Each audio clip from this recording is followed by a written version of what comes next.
Assalamualaikum dan salam sejahtera kepada semua pembaca berita politik semasa. Semoga hari-hari anda dalam keadaan baik dan sentiasa diberkati.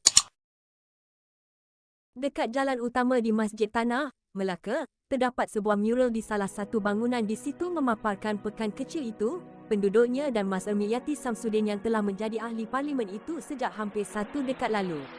Bagi ramai pengundi di situ, Mas Ermiyati adalah wakil rakyat yang cukup disenangi dan dihormati, termasuk kalangan yang mempunyai keyakinan politik yang berbeza.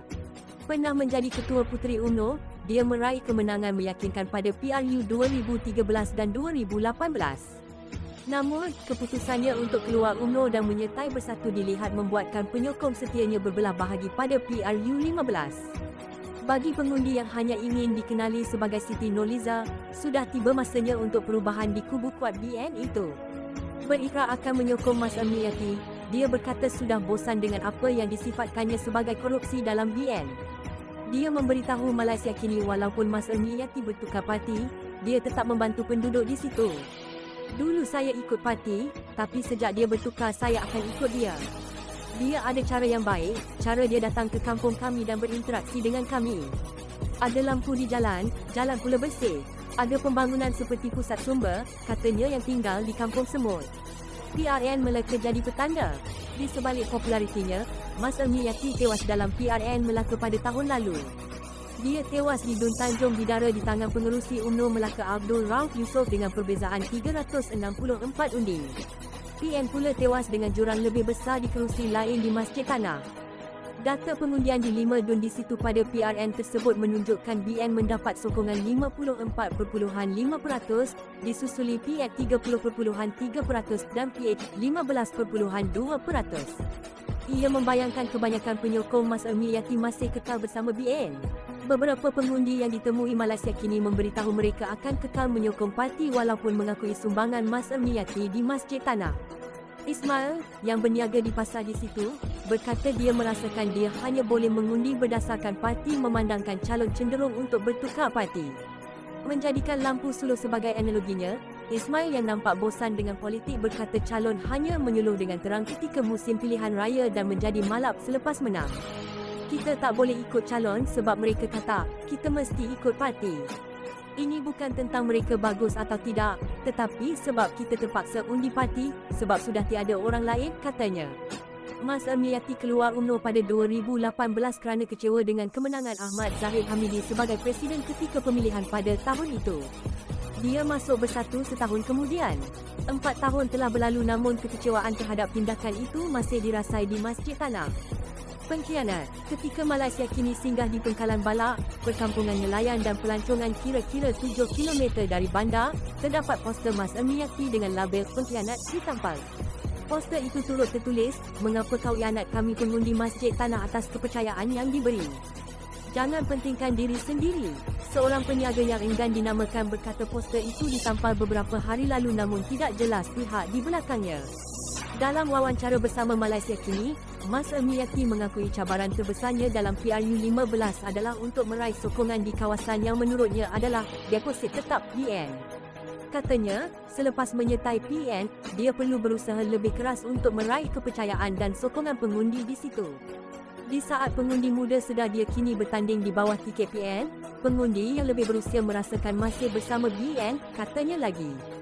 Saya juga terima beberapa laporan pengundi, terima panggilan, tak dikenali yang memaklumkan saya tak lagi bersama PN, tapi dalam BN. Mereka diberitahu untuk undi BN pada 19 November ini jika nak sokong saya. Ini kekal salah satu cabaran terbesar saya. Tak mudah untuk saya bertanding di Masjid Tanah, katanya. Pasukan pilihan raya Mas Ermiyati, yang beroperasi di salah satu lot kedai di bangunan yang memaparkan muralnya, sedar akan sentimen utamakan parti di kalangan pengundi. Tapi bukan itu sahaja yang bermain di fikiran mereka. Pengundi luar, wanita, muda. Mereka yang enggan dinamakan memberitahu Malaysia bahawa kecenderungan pengundi luar dan baru masih tidak dapat dipastikan. Susulan pelaksanaan undi 18 dan pendaftaran automatik, pengundi Masjid Tanah bertambah sebanyak 17,283, 33.36% dan ia mampu menjadi faktor penentu. Tetapi bukan PN sahaja yang bimbang dengan perkara ini. Di belakang pusat operasi Mas Ermiyati adalah Taman Bandar Baru. Di hari biasa, tiada apa-apa yang menarik berlaku di situ. Namun, pada Khamis lalu, sekumpulan wanita berpakaian BN berkumpul di ruang tamu di rumah seorang pemimpin wanita UMNO tempatan yang hanya ingin dikenali sebagai Puan Saadiah. Turut bersama adalah Adun Tabuh Naning Latifah Omar. Saadiah menggesa anggota UMNO di Masjid Tanah untuk menguat-warkan kepentingan mengundi parti itu kepada pengundi.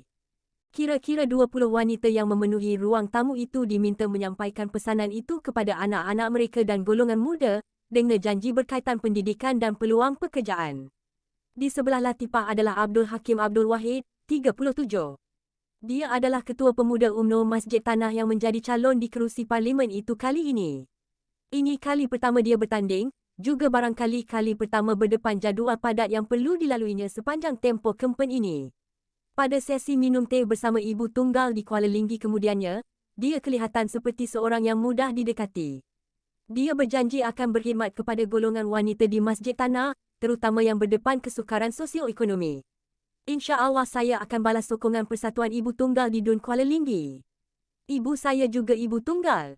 Saya faham memang suka, katanya. Muka baru dari muda. Selain Mas Ermiyati dan Hakim, seorang lagi calon di Masjid Tanah adalah Muttalib Uthman dari muda. Sekali imbas, Muttalib yang merupakan ahli perniagaan dalam bidang penerbitan dan pendidikan, dilihat akan memberi cabaran di situ.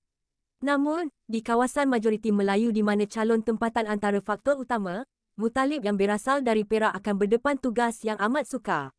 Untuk ada peluang kemenangan, muda yang mengadakan kerjasama pilihan raya dengan PH perlu mendapat sokongan sebahagian besar pengundi baru Masjid Tanah, kira-kira 18,000 orang.